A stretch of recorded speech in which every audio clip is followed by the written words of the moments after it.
16-13 তোমরা জাগিয়া থাকো, বিশ্বাসে দাঁড়াইয়া থাকো, বীরত্ব দেখাও, বলবান হও, তোমাদের সকল কার্য প্রেমে হোক।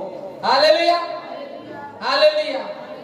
এখানেও দেখুন, ওখানেও যে দেখলাম ঈশ্বরের বাক্যে তোমরা বিশ্বাস, ওখানে যে পক্ষাঘাতীরা, যে পক্ষাঘাত ব্যক্তি, যে প্যারালাইসিস ব্যক্তিকে নিয়ে এসেছিলেন বিশ্বাস সহকারে, তারা ছাদ ছড়িয়ে দিয়েছিলেন, দরজার থেকে প্রবেশ করতে পারেনি, তাই এই কারণে তারা ছাদ হাটিয়ে দিয়েছিল। এখানে বলছে তোমরা জাগিয়া থাকো। এখানে জেগে থাকার মানে কি বলছে? রাত্রে ঘুমিও না? রাত্রে ঘুমোতে বারণ করছে না, এখানে রাত্রে ঘুমানোর বিষয় বলেনি, এখানে প্রভুতে তোমরা জেগে থাকো। প্রভুতে জেগে থাকার মানে তোমরা নিজেরা কোনো মতে প্রভুর পথ থেকে ভ্রান্ত হয়ে যাচ্ছ না তো, চলতে চলতে সেই জায়গার বিষয় বলছে। এতে ভ্রান্ত হলে কি হবে? তোমার মধ্যে যে বিশ্বাস ছিল সেই বিশ্বাস কমে যাবে। কমে যাওয়ার দরুন তুমি তোমার জীবনের যে সমস্যা, সেই সমস্যার মোকাবিলা করতে পারবে না। এই কারণে বলতে তোমরা জাগিয়া থাকো, বিশ্বাসে দাঁড়াইয়া থাকো। কি? বিশ্বাসে দাঁড়িয়ে থাকো।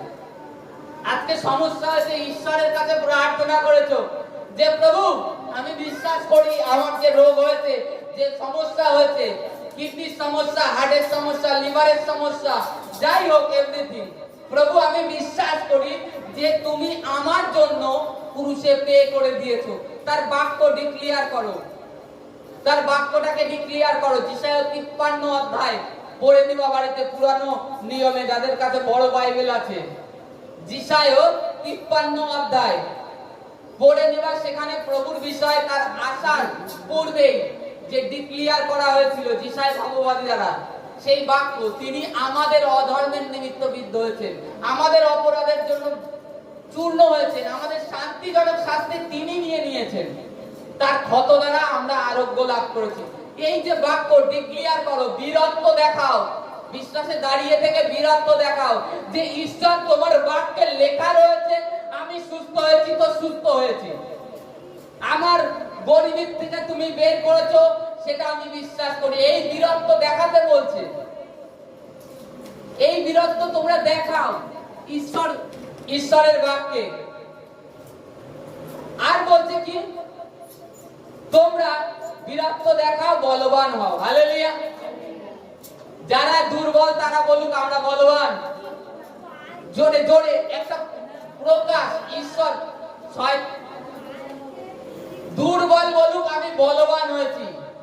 প্রত্যেকে বলুন আমি বলবান হয়েছি, খ্রিস্ট যিশুতে আমি বলবান হয়েছি। হালেলুয়া।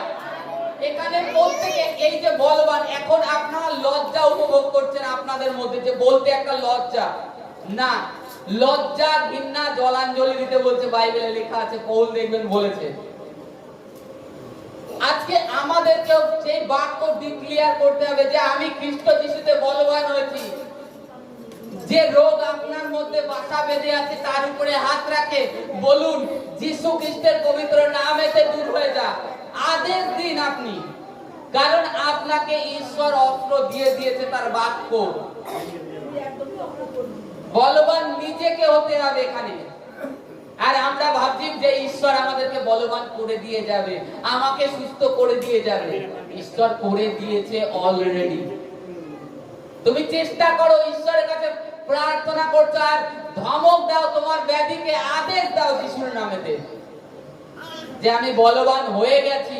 তোর যে আমার শরীরে যে রোগ ব্যাধি আছে এটা আমার নয়, বেরিয়ে যা শয়তান, আমি সুস্থ হয়েছি যিশু খ্রিস্টের ক্ষত দ্বারা। এইরূপ বলো। তারপরে লেখা আছে তোমাদের সকল কার্য কিসে হোক? প্রেমে। তোমাদের কার্য সকল প্রেমে হোক। ঈশ্বরের প্রেম তোমাদের মধ্যে যেন দেখা যায়, প্রভুর প্রেম যেন প্রকাশ পায়, সেটা যেন তোমাদের মধ্যে দেখা যায়, এটাই তার বাক্যে বলছে।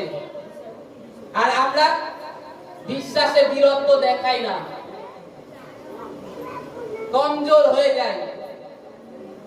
কমজোর চঞ্চল হয়ে যায়।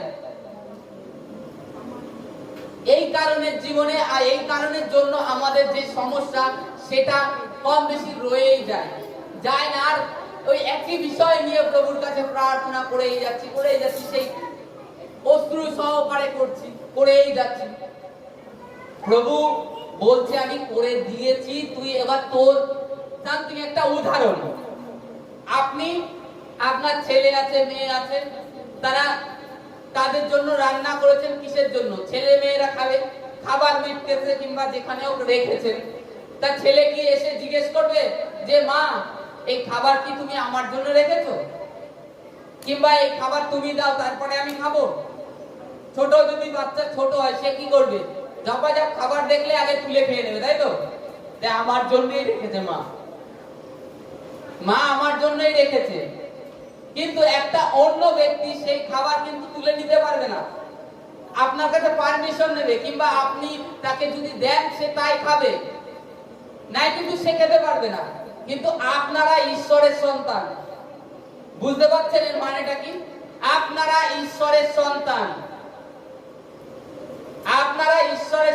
অতএব ঈশ্বর যে খাদ্য আপনাদের জন্য প্রস্তুত করে রেখে দিয়েছে সেটা আপনার, আপনি নিয়ে নিন। কি বলছে? নিয়ে নিন, ঈশ্বরের থেকে অনুগ্রহ নিয়ে নিন। আপনার তার জন্য পারমিশন চাই না, আপনার আলাদা পারমিশন চাই না, আপনাকে নিয়ে নিতে হবে। খাবার আছে তৈরি করা, আপনি নিয়ে নিন, নিয়ে খান। এটাই ঈশ্বর আমাদেরকে বলছে। তোমার যেটার প্রয়োজন আছে তুমি নিয়ে নাও, তার বাক্য দিয়েছে। বাক্যের থেকে কি বাক্য প্রয়োজন?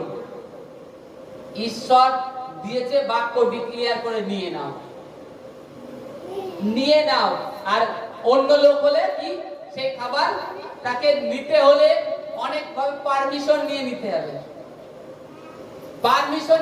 হবে, কিংবা আপনি যদি দেন সে নেবে। তদ্রূপ ঈশ্বর মানে তাকে যদি দয়া করে করলো ইচ্ছা, কিন্তু আপনি সন্তান কিংবা কন্যা, রাজাধিরাজ মহারাজের পুত্র পুত্রী, তাহলে আপনার কি অধিকার আছে? সেই অধিকার ব্যবহার করুন। বিশ্বাসে বীরত্ব দেখান, নিজে বলবান হও। ঈশ্বরের বাক্য পড়ে বলবান হও। Hallelujah, hallelujah, hallelujah, hallelujah.